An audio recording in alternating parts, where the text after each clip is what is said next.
This is a bilateral stifle arthroscopy on a 4-year-old quarter horse gelding, Western Pleasure show horse, with bilateral stifle lameness.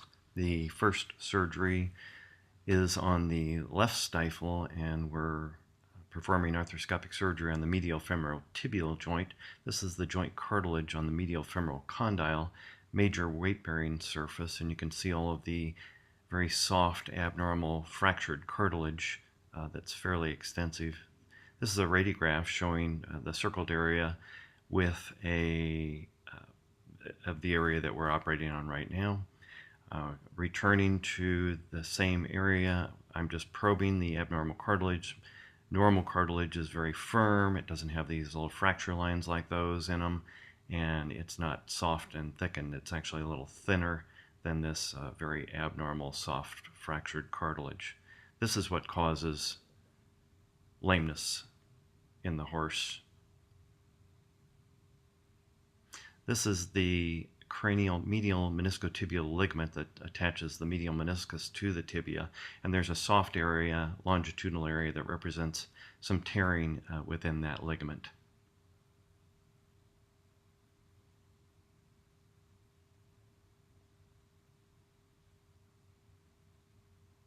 Just probing the medial meniscus for any tears, we can only reach the cranial 1/3 to 1/2 of the medial meniscus. This is the lateral femoral tibial joint, and you'll see an area on the lateral femoral condyle where there's a linear line in the joint cartilage just to the right of the probe, and a little fraying of cartilage, and there's some soft cartilage around it.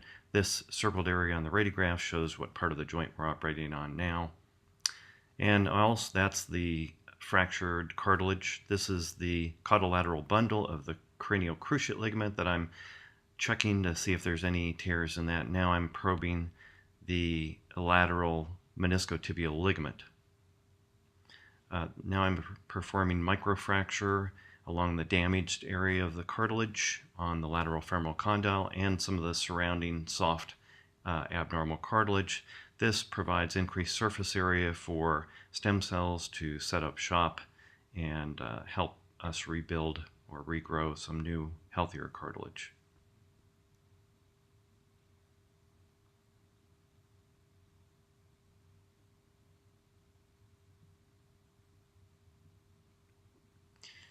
And this is just showing the origin of the extensor fossa on the lateral femoral condyle, and that's where the long digital extensor tendon and peroneus tertius ligament attach on the lateral femoral condyle. There were no abnormalities of that area. And this is the lateral meniscus and lateral meniscotibial ligament.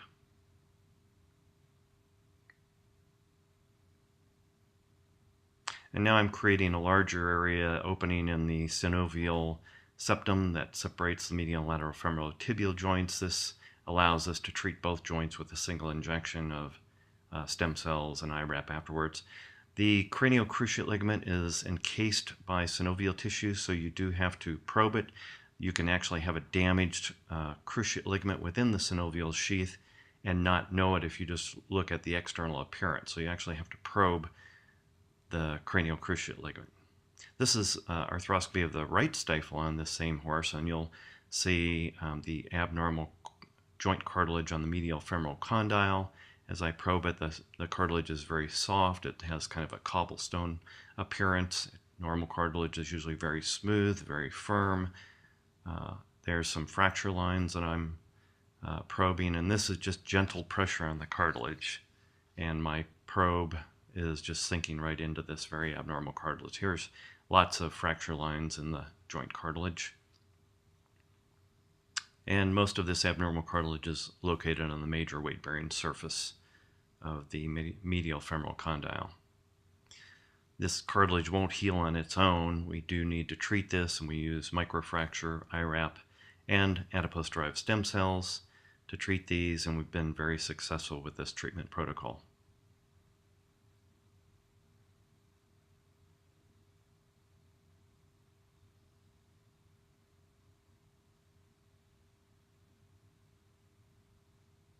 This is the medial meniscotibial ligament of the right stifle, and there's a little frayed area there that we trimmed up later with a motorized shaver. Now I'm probing the medial meniscus, just the front half to 1/3 of it, to see if we can find any meniscal tears. There were none identified. When I probe this meniscotibial ligament, there's some longitudinal tearing in the mid portion of this ligament. We treated those with arthroscopy guided injection of adipose-derived stem cells. This is the lateral femoral condyle of the right stifle, and we found no joint cartilage abnormalities in the right stifle, unlike in the left stifle where we did have some joint cartilage abnormalities. And this is the lateral meniscotibial ligament, the cranial meniscotibial ligament of the lateral femoral tibial joint, and there is some tearing, longitudinal tearing of the mid portion of that ligament as well.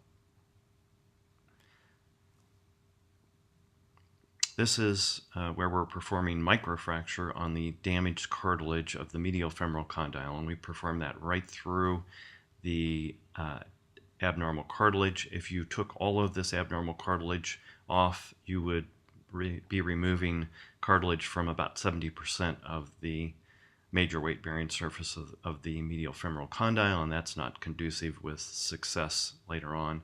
So we leave the majority of this. We do take off any loose flaps or frayed areas, so you'll see a tan area off to the right where I did take off a small loose flap of joint cartilage. There it is on the upper right-hand corner.